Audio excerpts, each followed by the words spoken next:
महानगरपालिकेच्या निवडणुकीच्या अंतिम टप्प्यामध्ये आपण आलोय. आता प्रभाग क्रमांक 14 मध्ये अतिशय चुरशीची लढत होताना दिसत आहे. परंतु सामान्य नागरिकाचा गणेश देशमुख जे आहेत त्यांना त्यांची सहानुभूती मिळत आहे. एकंदरीत प्रचार आता शेवटचा टप्पा गाठला असल्यामुळे आपण त्यांच्याशी बोलणार आहोत. भैया नमस्कार. काय सांगाल, शेवटचा टप्पा आहे, लोकांच्या कशा भावना आहेत आणि आता तुम्ही शेवटच्या टप्प्यामध्ये मतदारांच्या काय भावना आहेत? खरं तर म्हणजे प्रभागामध्ये मी म्हणेन की काँग्रेसची लाट आलेली आहे आणि एक सहानुभूतीची लाट अमित देशमुख साहेबाबद्दल आणि काँग्रेस पक्षाबद्दल या ठिकाणी बघायला मिळते. विरोधक असं म्हणतायत की आपण दडपशाही करता, गुंडशाही करता प्रभागात.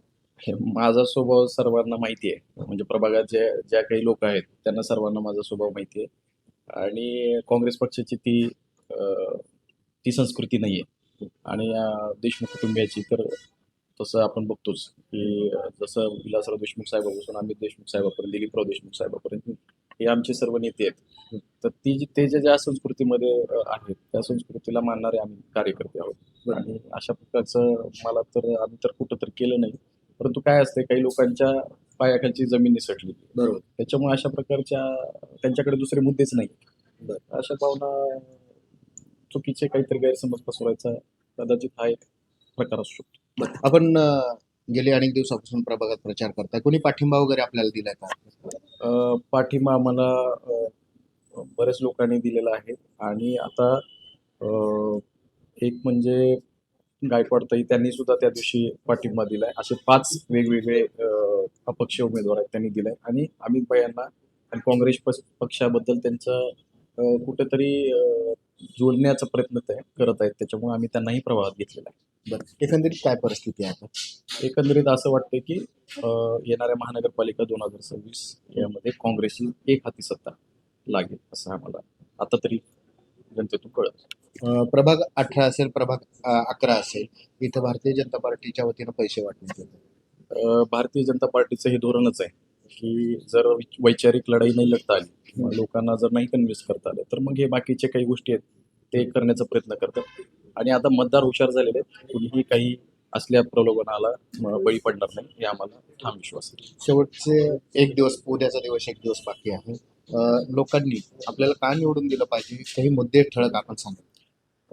खरं म्हणजे प्रभागामध्ये आम्ही काम करत असताना विकासाच्या मुद्द्यावरती आम्ही काम करणार आहोत. बाकीचे मुद्दे आम्ही बाजूला ठेवलेले आहेत, पण विकास प्रभागाचा कसा होईल, स्वच्छ, सुंदर आणि सुरक्षित प्रभाग कसा होईल यावरती आम्ही 4ही उमेदवार पक्षाचे आम्ही कटिबद्ध आहोत करून घेण्यामध्ये. याच मुद्द्यांवरती आम्ही लढणार आहोत. बाकीच्या विरोधक काय कुठल्या मुद्द्यावरती करतायत माहीत नाही, परंतु अशी माहिती आहे की प्रत्येकजण आपापलं मत द्या असं सगळीकडे चर्चा करतायत. आम्ही 4ही पॅनल म्हणजे आमचं पॅनल पूर्णच्या पूर्ण यावं हा विश्वास आमच्या चौघांनाही आणि लोकांनाही माहिती आहे की इथं विश्वास एकमेकावर असणं हे किती गरजेचं आहे. आता पुढचे जे काही लोक आहेत ते त्यांच्या प्रयत्न करत आहेत. आम्ही काँग्रेस पक्ष नेहमी विकासाला प्राधान्य देणारा पक्ष आहे. आमचे नेतृत्व विकास लातूरचा करण्यासाठी कटिबद्ध आहे आणि विकासावरतीच लोक मतदान करतील.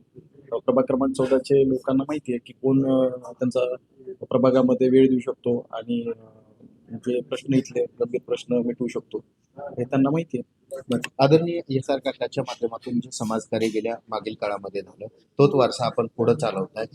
काकांच्या अशा कुठल्या आठवणी आहे की त्यांनी लोकांना म्हणजे हे कामं केली होती आणि तोच वारसा आपल्याला पुढे चालतो? माझे वडील म्हणून मी त्यांच्याकडे बघत होतो, परंतु एक राजकारणामध्ये त्यांनी काय केलं हे मला जागोजागी गल्लोगल्लीमध्ये जिथे जिथे मी फिरलोय त्या ठिकाणी लोकांनी त्या प्रतिसाद दिलाय आणि माझ्या वडिलांमुळे मी आहे, एस.आर. काकांमुळे मी आहे. आणि त्यांनी 40 वर्ष नितांत सेवा लोकांची केलेली आहे आणि माझाही तोच माणूस त्यांच्याबरोबर राहण्याचा. म्हणजे मी एक छोटीशी गोष्ट सांगतो की भालेराव काका म्हणून आहे, ते मला भेटले खाडगाव रोडला आणि भेटल्यानंतर त्यांना कुठे सांगितलं की एस.आर. काकांचा चिरंजीव थांबलेले आहेत याच्यासाठी. तर त्यांच्या अक्षरशः डोळ्यात पाणी आलं आणि त्यांना बघितल्यानंतर मलाही माझ्या डोळ्यात अश्रू आले आणि खरंच वडिलांनी किती काय केलंय याची कल्पना करणं सुद्धा म्हणजे आणि खरंच काका जरी आपल्यात नसले तरी त्यांचा लोकांचा एक परिवार आज खंत वाटते काका आपल्यात. काका नाही आहेत ह्याची म्हणजे रोज आई वडिलांची आठवण तर येतेच, परंतु लोक माझ्याबरोबर आहेत आणि अ, त्यांचे आठवण आणि त्यांचा आशीर्वाद मला ते म्हणायचे की मी तुझ्या बरोबर जरी नसलो तरी एक मी जागोजागी लोक फिरलेले आहेत.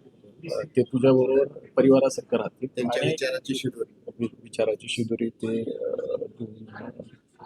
म्हणजे त्यांची खूप आठवण येते.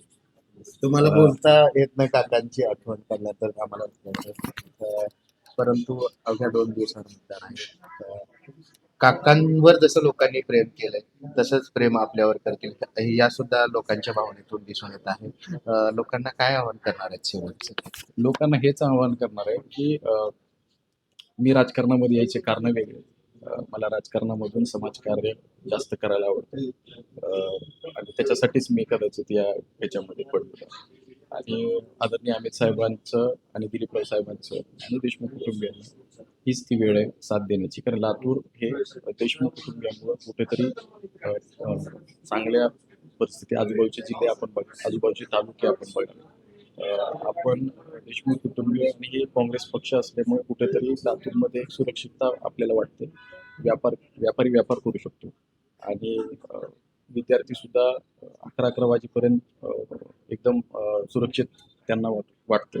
अशा पद्धतीचं आहे आणि अ, मला असं वाटतं की निष्ठा आणि संधी साधू अशांची ही निवडणूक आहे. तर आपल्याला निष्ठेला आजही जगामध्ये किंमत आहे. आपण तरुण आहात, सुशिक्षित आहात. तरुणांना सुशिक्षितांना काय सांगितलं? तरुण विद्यार्थ्यांना आणि यांना मी सांगतो की हीच ती वेळ आहे या ठिकाणी आपल्याला लोकशाहीला वाचवायचं आहे आणि काँग्रेस पक्ष हा सर्व धर्म समभाव सर्व लोकांना घेऊन चालणारा पक्ष आहे. तर विद्यार्थ्यांना हेच सांगायचं की आणि तरुणांना हे सांगायचं की जे काही आपल्याला काही करता येईल तरुणांसाठी रोजगार असेल, व्यापार असेल किंवा त्यांना कुठे ना कुठे मदत करण्याचं असेल तेही आपण पक्षाच्या माध्यमातून आणि नक्कीच करणार आहोत. नक्कीच आदरणीय एस.आर. काकाच्या आठवणीने ते गहिवरले आहेत. परंतु त्यांना ही मायबाप जनता जी आहे ते येणाऱ्या मतदान रूपी आशीर्वाद देऊन त्यांची आठवण येऊ देणार नाही. असं सुद्धा आठवण म्हणजे की बाबा त्यांची जी कमी आहे हे मतदान करून त्यांना काकाच्या ठिकाणी त्यांचा वारसा सक्षमपणे चालवण्यासाठी मदत करतील. रमेश शिंदे, न्यूज लोकनायक, लातूर.